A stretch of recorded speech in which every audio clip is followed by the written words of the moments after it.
Labinotin e futën vetëm në dhomën e rrëfimit në orët e para të pasdites. Askush nuk i foli gjallë. E dinin që fjalët ishin të tepërta. Dera e rënë prej druri u mbyll pas tij me një krismë të ngadalshme, sikur edhe ajo ta dinte se brenda po lihej një njeri me shpirt të rënduar. Dhoma ishte e ftohtë, edhe pse jashtë ishte verë. Muret e gurta mbanin erë lagështire dhe vite të vjetra. Drita hynte vetëm nga një dritare e ngushtë, aq lart sa nuk mund të shihej jashtë, vetëm një copë qiell të zbedh. Në mes të dhomës ishte një stol i vjetër druri. Labinoti u ul ngadalë, duke marrë frymë thellë, sikur po mundohej të mbante veten të bashkuar. Në fillim nuk mendoi për asgjë. Vetëm rrinte. Frymëmarrja i ishte e rënë. Zemra i rrite fort, pa arsye të qartë. Kishte ditë që e ndjente një trazim të brendshëm, një lloj ankthi që nuk dinte ta shpjegonte. Si një parandjenje e keqe që të shoqëron pa të treguar pse minutat kalonin ngadalë. Shumë ngadalë. Në atë dhomë koha nuk ecte si jashtë. Çdo sekond dukej sikur zgjatej. Heshtja ishte aq e thellë sa Labinoti dëgjonte rrahjet e zemrës së vet, mendja i shkoi te shtëpia, te obori i vjetër me gur. Te hardhia që baca gjysh e kishte mbjell vet. Te zëri i tij i trashë që gjithmonë e thërriste, Labinot, hajde pak këtu. Nuk fliste shumë. Por çdo fjalë e tij kishte peshë. Ai ishte njeriu që nuk i kishte mësuar me ligjërata, por me shembull. Labinoti e kujtoi veten fëmijë, duke vrapuar zbathur në obor, ndërsa baca gjysh e shikonte nga pragu i derës. Kur binte, nuk e ngrinte menjëherë.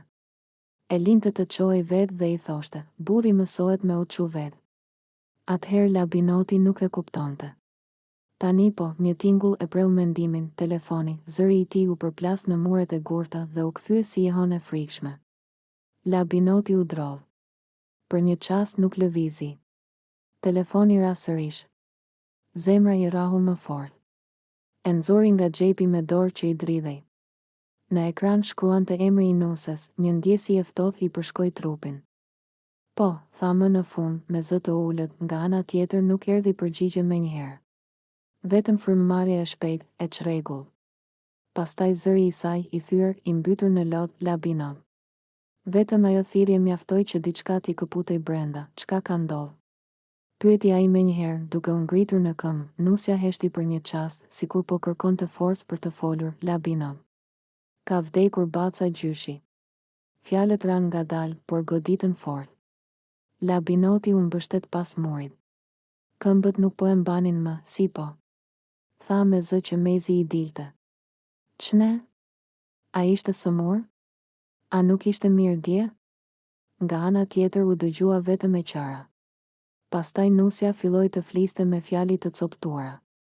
I tregoi se ishte zgjuar herët, kishte dalë në obor si çdo ditë, ishte ulur pak në diell dhe pastaj ishte rrëzuar. Zemra. Pa pritur. Pa asnjë shenjë, zëri i saj po largohej. Dhoma filloi t'i rrotullohej. Drita nga dritarja u bë turbull. Telefoni i rëshiti nga dora dhe ra në dysheme me një zhurmë të thatë. Labinoti bëri një hap përpara dhe u rrëzua. I ra të fikët, kur hapi syt, fytyra i ishte lagur me ujë. Zërat të huaj i flisnin, por ai nuk i kuptonte fjalët. Vetëm një mendim i përsëritej pa pushim, baca gjysh nuk është më, e nxorën nga dhoma e rrëfimin. Ajri i jashtëm ishte i ftohtë, por nuk ja shuajti djegjen në kraharor.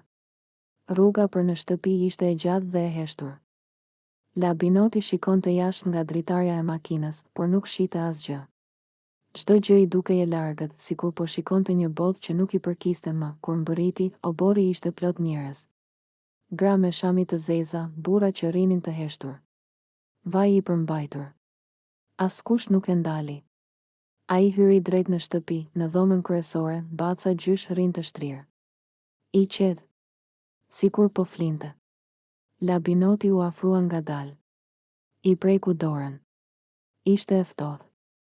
Aty e kuptoi përfundimisht. Gjunjët ju drodhen dhe u ul pranë tij. Lotët i rridhnin pa zë, mak e lan botën për gjysmë, bac. Përshpëriti, nata kaloi me njerëz që vinin e shkonin. Kafe që ftohej pa u pirë. Fjalë ngushëllimi që nuk hynin në zemër. Nusja rrinte pranë tij, pa folur, duke ia mbajtur dorën. Ditën e varrimit, qielli ishte i rënë. Kur Arkivoli u ul në tokë dhe dheura mbitë, diçka u këput përfundimisht brenda labinotit. Ai nuk bërtiti. Vetëm qau. Një qarje e thellë, e heshtur, burrore, ditët pas varrimit ishin më të vështirat. Shtëpia dukej bosh. Çdo cep fliste për të. Çdo mëngjes, labinoti shikonte vendin ku baca gjysh rrinte dhe ndjente një dhimbje që nuk largohej. Fliste pak. Rrinte shumë vetëm, një mbrëmje u ul në obor, në vendin e tij. Era frynte lehtë. Ai ngriti syt nga qielli, po mundohem, bac, tha me zë të ulët. Ashtu si më ke mësu. Me u çu vetë. Dhimbja nuk u zhduk.